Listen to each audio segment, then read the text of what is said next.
জানি যে আমরা যখন কোনো কিছু আসলে উৎপাদন করতে চাই আমাদের আসলে দুই ধরনের ব্যয় বহন করতে হয়। একটাকে আমরা কি বলি ফিক্সড কস্ট, অর্থাৎ কি আমরা কি বলি ফিক্সড কস্ট, FIXED ফিক্সড, মানে কি আমাকে অবশ্যই এটা ব্যয় বহন করতেই হবে।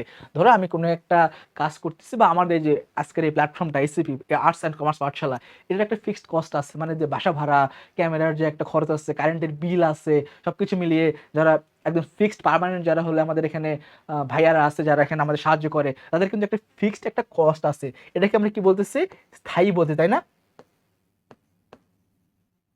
স্থায়ী একটা খরচ আছে। এবং আরেকটা কি ভ্যারিয়েবল কস্ট,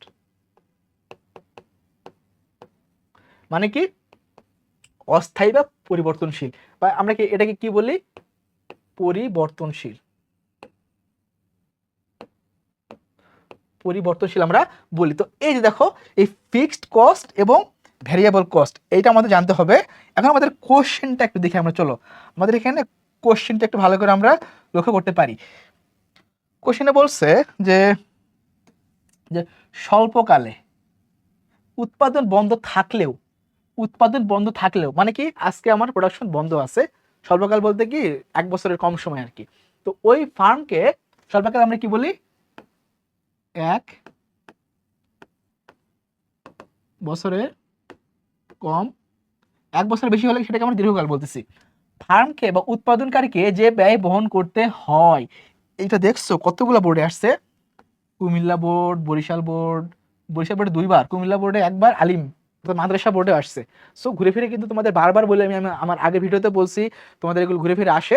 সেই জায়গা থেকে তোমাকে এগুলো বোর্ড কোশ্চেনগুলো বারবার পড়তে হবে, রিভিশন দিয়ে হলেও তোমাকে মুখস্থ করে যেতে হবে পরীক্ষার আগের দিন রাতে হইলেও, তুমি না পারলেও।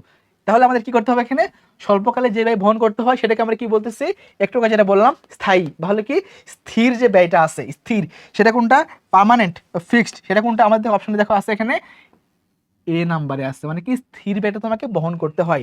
এবং আমরা কি জানি এই ভিসি ভ্যারিয়েবল কস্ট প্লাস হলো কি এফসি এই টোটাল, সরি ফিক্সড কস্ট, এই দুটো মিলে হলো কি আমরা কি জানি ইকুয়াল টু টিসি জানি, টোটাল কস্ট। টিসি মানে কি যেটা, টিসি মানে কি এটা, তাহলে কি TC equal to total fixed cost plus total variable cost. So তোমরা মোটামুটি এটা অ্যান্সারটা বুঝতে পারছো, এবং যারা অ্যান্সার করছো তারা তো অবশ্যই ভালো পারছো আশা করি। তাহলে তোমরা ভালো যারা পারছো আর কি, তাদের জন্য একটা প্রশ্ন আমি রাখতে চাই, সেটা হলো এখানে দেখো ভালো করে, তোমাদের এটা থার্ড চ্যাপ্টার অর্থনীতি ফার্স্ট পেপারের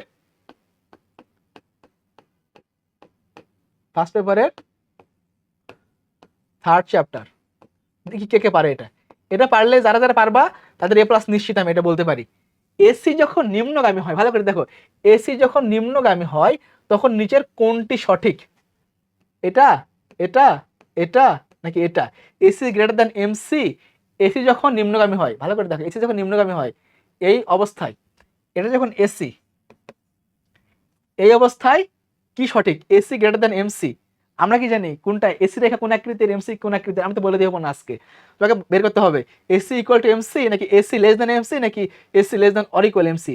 যেটা হবে তোমরা কমেন্টে জানাবা, এবং এরকম আরো সুন্দর সুন্দর গুরুত্বপূর্ণ প্রশ্ন পাইতে আমাদের সাথে অবশ্যই কানেক্টেড থাকবা, এবং ভিডিওটি সুন্দর করে তোমাদের বন্ধুদের সাথে শেয়ার করবা যদি তোমাদের ভালো লেগে থাকে। আর অবশ্যই আশা করি এখান থেকে তোমরা আমাদের যে এমসিকিউগুলো আমরা সলভ করাচ্ছি তোমাদের কমন পাবাই তোমাদের এইচএসসি এক্সামে, কোনো না কোনো বোর্ডে ঘুরে ফিরে এই কোশ্চেনগুলো আসবেই, যেহেতু এবার মানে আলাদা আলাদা বোর্ডে ভিন্ন ভিন্ন কোশ্চেন হবে আর কি। তো সেই জায়গা থেকে আমি বলতে পারি এটা।